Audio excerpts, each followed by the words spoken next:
কুরআনের মূল সারমর্ম মাত্র 4টা আয়াতে? হ্যাঁ, আজকে আমরা ইসলামের একেবারে কেন্দ্রবিন্দুতে থাকা ঠিক এমনই একটি অধ্যায় সূরা আল ইখলাস নিয়ে কথা বলবো। চলুন দেখি কিভাবে এই ছোট্ট সূরাটি এত বড় একটা অর্থ বহন করে। আচ্ছা, শুরুতেই একটা অবিশ্বাস্য তথ্য দিই। ভাবা যায়, বলা হয় যে এই ছোট্ট সূরাটা নাকি পুরো কুরআনের 1/3 সমান। হ্যাঁ, ঠিকই শুনেছেন, 3 ভাগের 1 ভাগ।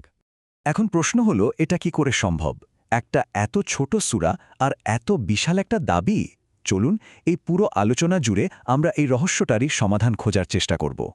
তো এই সূরাটার এত গুরুত্ব কেন, সেটা বুঝতে হলে আমাদের একটু পেছনে ফিরে যেতে হবে। মানে জানতে হবে ঠিক কোন প্রেক্ষাপটে, কোন পরিস্থিতিতে এটা নাজিল হয়েছিল। সময়টা ছিল 7ম শতাব্দীর মক্কা। সেই সময়ে মক্কার বহুস্বরবাদীরা এবং আরও অনেকেই নবীর কাছে এসে একটা চ্যালেঞ্জের মতো ছুড়ে দিয়েছিল। তাদের প্রশ্নগুলো ছিল খুব মৌলিক, কিন্তু খুবই গভীর। তারা জানতে চেয়েছিল, আপনার রবের পরিচয় দিন, তার বংশ পরিচয় কি, তিনি কি সোনা দিয়ে তৈরি নাকি রূপা দিয়ে। ঠিক এই রকম সব কঠিন প্রশ্নগুলোর এক কথায় একটা নিখুঁত উত্তর হিসেবেই কিন্তু এই সূরাটা অবতীর্ণ হয়েছিল।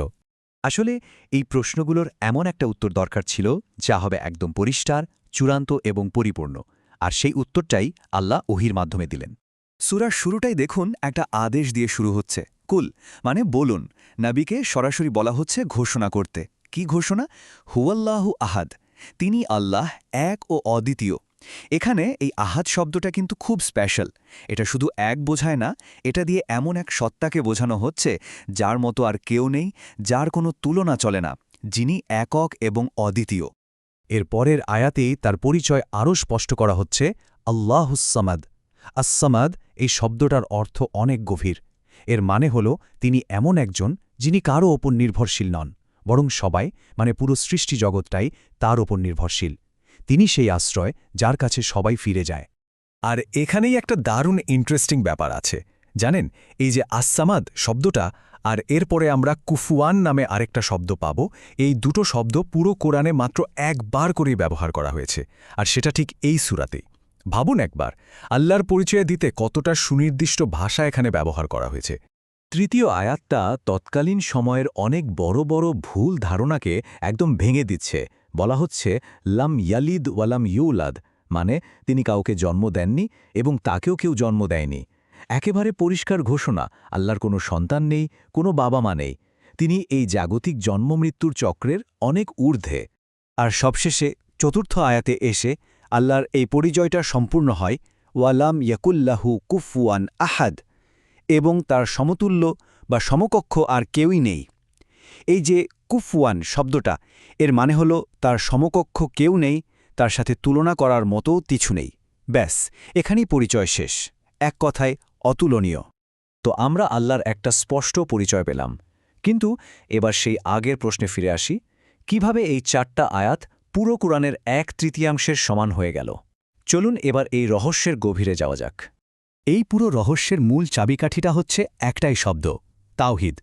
তাওহিদ মানে হল আল্লাহর একত্ববাদ, মানে এই বিশ্বাস যে আল্লাহ এক, অদ্বিতীয়, অবিভাজ্য এবং অতুলনীয়। আর এই তাওহিদের ধারণাই কিন্তু পুরো ইসলাম এবং কোরআনের একদম মূল ভিত্তি।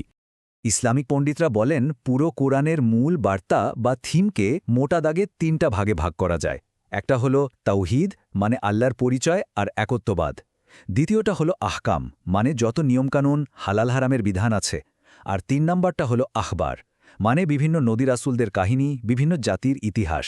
তো যেহেতু সূরা ইখলাস একাই তাওহিদের পুরো ধারণাটাকে নিখুঁতভাবে তুলে ধরে, তাই এটাকে কোরআনের মূল বার্তার 1/3 বলা হয়। ব্যাপারটা কিন্তু অসাধারণ। তার মানে আমাদের একটা জিনিস পরিষ্কারভাবে বুঝতে হবে, যখন বলা হয় সূরাটা 1/3 কোরআনের সমান, এর মানে এই না যে 3 বার পড়লে 1 খতম কোরআনের সোয়াব পাওয়া যাবে। বিষয়টা গাণিতিক না, বরং এর অর্থ হল এই সূরাটা কোরআনের 3 ভাগের 1 ভাগ বিষয়বস্তু বা জ্ঞান ধারণ করে। এটা একটা খুব সাধারণ ভুল ধারণা যা এখানে স্পষ্ট হয়ে গেল। তো এর ধর্মতাত্ত্বিক বা একাডেমিক গুরুত্ব তো আমরা বুঝলাম, কিন্তু এখানেই শেষ না। একজন বিশ্বাসীর প্রতিদিনের জীবনে এই সূরার আধ্যাত্মিক এবং বাস্তব গুরুত্ব কিন্তু অনেক অনেক বেশি। যেমন ধরুন, বলা হয়েছে এই সূরাকে যে ভালোবাসবে সেই ভালোবাসা তাকে জান্নাতের দিকে নিয়ে যাবে। আবার প্রতিদিন সকালে আর সন্ধ্যায় যদি সূরা ফালাক আর নাসের সাথে এই সূরাটা পাঠ করা হয়, তাহলে তার সব ধরনের বিপদ থেকে রক্ষা করে। আর সবচেয়ে বড় যে ব্যাপারটা তা হলো এটা আল্লাহর ভালোবাসা পাওয়ার একটা মাধ্যম। এই নিয়ে একটা খুব সুন্দর ঘটনাও আছে। একজন সাহাবী ছিলেন যিনি যখনই নামাজে ইমামতি করতেন প্রায় প্রতি রাকাতেই সূরা ইখলাস পড়তেন। তো তাকে জিজ্ঞেস করা হলো, আপনি এমন কেন করেন? উত্তরে তিনি সহজভাবে বললেন, কারণ আমি এই সূরাটাকে খুব ভালোবাসি। নবীর কাছে যখন এই খবর পৌঁছালো তিনি বললেন, যাও তাকে গিয়ে বলো স্বয়ং আল্লাহও তাকে ভালোবাসেন। কি অসাধারণ একটা ব্যাপার!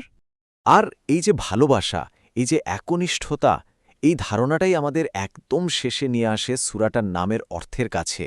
আর এখানেই লুকিয়ে আছে এর আসল বার্তা। দেখুন, সূরাটার নামই হল আল ইখলাস। ইখলাস মানে কি? ইখলাস মানে হল একনিষ্ঠতা, বিশুদ্ধতা, আন্তরিকতা। তার মানে এই সূরাটা শুধু আল্লাহর পরিচয় দিচ্ছে না, এটা আসলে আমাদের বিশ্বাসের জন্য একটা মানদণ্ড ঠিক করে দিচ্ছে। আমাদের ঈমান কতটা খাঁটি, কতটা একনিষ্ঠ হওয়া উচিত, সেটাই শিখিয়ে দিচ্ছে। তাহলে দেখুন, এই সূরাটা শুধু আল্লাহর সংজ্ঞা দিয়েই থেমে থাকে না, এটা আমাদের নিজেদের বিশ্বাসকে পরিশুদ্ধ করার একটা ডাক দেয়। আর সবশেষে এটা আমাদের সবার জন্য একটা গভীর প্রশ্ন রেখে যায়। যখন কারো বিশ্বাস ঠিক এতটা বিশুদ্ধ আর একনিষ্ঠ হয়ে ওঠে, তখন সেই বিশ্বাসের আসল শক্তি ঠিক কতটা হতে পারে।